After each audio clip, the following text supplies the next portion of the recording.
നമസ്കാരം സാർ. ഇത് നമ്മൾ ഗവൺമെൻറ് ആശുപത്രിയാണ്. അപ്പോൾ പുലിക്കുന്നിലുണ്ടായിരുന്നു ആദ്യം. പുലിക്കുന്നിൽ ഇപ്പോൾ കണ്ണിൻ്റെ ഡോക്ടർ ഇപ്പോൾ ഉള്ളത് കാസർഗോഡ് ടൗൺ ആശുപത്രിയിലാണ്. അവിടെ പുലിക്കുന്നിൽ ഇപ്പോൾ ഡോക്ടറില്ലാണ്, ഏത് കണ്ണിൻ്റെ ഡോക്ടറില്ലാന്നാണ്. ഇപ്പോൾ ഇവിടെ ആശുപത്രിയിൽ 2 ഡോക്ടർമാർ ഇവിടെ ഉണ്ട്. അപ്പോൾ രാവിലെ ആര് പെരുന്നാൾ ഈടെ ടോക്കൺ എടുക്കുന്നെങ്കിൽ കാസർഗോഡ് ആശുപത്രിയിൽ എടുക്കണം. പിന്നെ ആടെ പുലിക്കുന്നിൽ പോയെങ്കിൽ ആടെ ഡോക്ടർ ക്യാൻസലാക്കി. ആടെ ഇരിക്കാൻ സൗകര്യം ഇല്ലാത്തതുകൊണ്ട് ഇവിടെ സൗകര്യം പിന്നെ കൂടുതലുണ്ടതുകൊണ്ട് ഇവിടെ വന്നു. അപ്പോൾ ഇവിടെ എന്താ പറഞ്ഞാൽ ഇവിടെ ചെയ്യേണ്ടതെന്ന് പറഞ്ഞാൽ ജനങ്ങൾക്ക് ഇരിക്കാനുള്ള സൗകര്യമില്ല. ആകെ ഇപ്പോൾ ഇന്ന് വെള്ളിയാഴ്ച ആയതുകൊണ്ട് കുറച്ച് കുറവാൾ അടിച്ചാൽ ഇപ്പോൾ ഒരു ഡോക്ടർ 90 ടോക്കൺ കൊടുക്കുന്നു ഒരു ഡോക്ടർക്ക്. അപ്പോൾ 2 ഡോക്ടർക്ക് 150 ടോക്കണാണ്. ചിലപ്പോൾ ആളില്ലെങ്കിൽ കൂടുതൽ എടുക്കുന്നവർ 120 ആൾ വരെ എടുക്കുന്നത്. എന്നാലും നല്ല ഡോക്ടർമാരാണ്, എന്തായാലും പറ്റില്ല, നല്ല ജനങ്ങളുടെ സ്വഭാവമുണ്ട്. പിന്നെ ഒരു കണ്ണ് ടെസ്റ്റാക്കിയിട്ട് ഇങ്ങനെ കൈയും കാലെല്ലാം കാണിക്കുന്നില്ല. ഓക്ക് കുറച്ച് ഗൗരവം കൂടുതലുണ്ട്. ഇവിടെ റെസ്പെക്റ്റ് ഇല്ല, ജനങ്ങളോട് റെസ്പെക്റ്റ് ഇല്ല സാറേ. അപ്പോൾ അതുകൊണ്ട് അതും നിങ്ങൾ പറഞ്ഞു കൊടുക്കണം. അവരൊരു സിസ്റ്റർമാർ ഡോക്ടർമാർ നല്ല നല്ല ഡോക്ടർമാർ.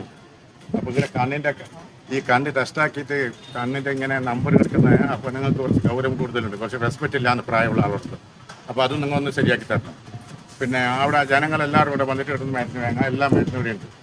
ഓക്കെ, ജനങ്ങൾ ബുദ്ധിമുട്ടുണ്ട്. വേണമെങ്കിൽ സ്കാൻ ആക്കിയെങ്കിൽ ഗവൺമെൻറ് ആശുപത്രിയുടെ ഉള്ളിലാണ് നമ്മൾ പിന്നെ ഇത് എടുക്കുന്നില്ല, എന്തെടുക്കുന്നത് ടോക്കൺ എടുക്കുന്നത്. അതിൻ്റെ താഴെ ഗടിയുണ്ട്, അവിടെ നിന്ന് നമുക്ക് സ്കാൻ ആക്കാം. വാട്സപ്പ് ഉണ്ട്. ഓ ആശുപത്രിൻ്റെ വാട്സപ്പിൽ നോക്കിയെങ്കിൽ നമുക്ക് ഏത് ഡോക്ടർ ഉണ്ട് ഏത് ഡോക്ടർ ഇല്ല എന്നല്ല അറിയും. ഓക്കെ, ഇതിൻ്റെ സംവിധാനം സൂപ്പറായിട്ട് സാർ നിങ്ങളെല്ലാം ശരിയാക്കണം സാർ. ഇവിടെ സ്റ്റൂളിൻ്റെ സംവിധാനം ഉടനെ ചെയ്യണം. കാരണം ഇവിടെ ഒരുപാട് ആളുണ്ട്. ആകെ 10-20 ആൾക്ക് ഇരിക്കുന്ന സൗകര്യമില്ല.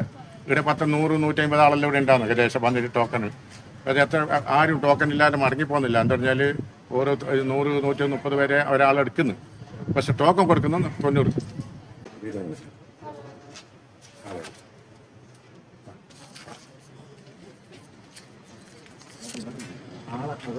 അപ്പോൾ സാറേ പുലിക്കുന്നിൽ ഇപ്പോൾ പിന്നെ കണ്ണിൻ്റെ ഡോക്ടർ ഉണ്ടായിട്ടില്ല, അവിടെ ഉണ്ടെന്ന് വെച്ചിട്ട് രാവിലെ 6 മണിക്കെല്ലാം പോയിട്ട് ലൈൻ നിൽക്കുന്ന ആളുണ്ട് ടോക്കണിന് വേണ്ടിയിട്ട്. അപ്പോൾ 8:30 മണി പിന്നെ 8 മണിക്ക് എന്തോ ടോക്കൺ കൊടുക്കുന്നത്. ആടത്തോളം പിന്നെ ഡോക്ടർമാർ വരുവോളം ലൈനിൽ നിന്നിട്ട് കാത്തിട്ടായിട്ട് നോക്കുമ്പോൾ ആടെ നോക്കുമ്പോൾ ടോക്കൺ ഇടുന്നു. ആടെ ആശുപത്രിയിൽ ഡോക്ടർ ഇല്ലല്ലോ, അവിടെ കണ്ണിൻ്റെ ഡോക്ടർ ഇല്ലല്ലോ. അപ്പോൾ ആ ഡോക്ടർ ഗവൺമെൻറ് ആശുപത്രിയിലേക്ക് വന്നിട്ടുണ്ടെന്ന് വെച്ചിട്ട് ആടെ ബോർഡ് ചെയ്ത് വെക്കണം. ആടെ കുറേ ആൾ ടോക്കൺ എടുത്തിട്ട് മിനിറ്റ് കണ്ണിൻ്റെ ഡോക്ടർക്ക് വേണ്ടി ആടെ ടോക്കൺ എടുക്കാൻ വേണ്ടി നിൽക്കുന്നുണ്ട്. ആടെ ഒരു ബോർഡ് വെക്കാം, ഇവിടെ കണ്ണിൻ്റെ ഡോക്ടർ ഇല്ല, അവിടെ ഒരു ബോർഡ് വെക്കണം. ആൾക്കാർ വന്നിട്ട് രാവിലെ മുതൽ 2-3 മണിക്കൂറെല്ലാം ലൈൻ നിന്നിട്ട് അവിടെ കാത്തു നിൽക്കേണ്ടി വരുന്നത്. അവിടെ ജനങ്ങൾ ഒന്നെങ്കിലും ഞങ്ങൾ ആരെയും പറയാൻ നിൽക്കണോ, ഇല്ലെങ്കിൽ അവിടെ റോഡ് വെക്കണം എഴുതി. ഓക്കെ, കാസർഗോഡ് നിന്ന് ഇരട്ടി മുഹമ്മദ്.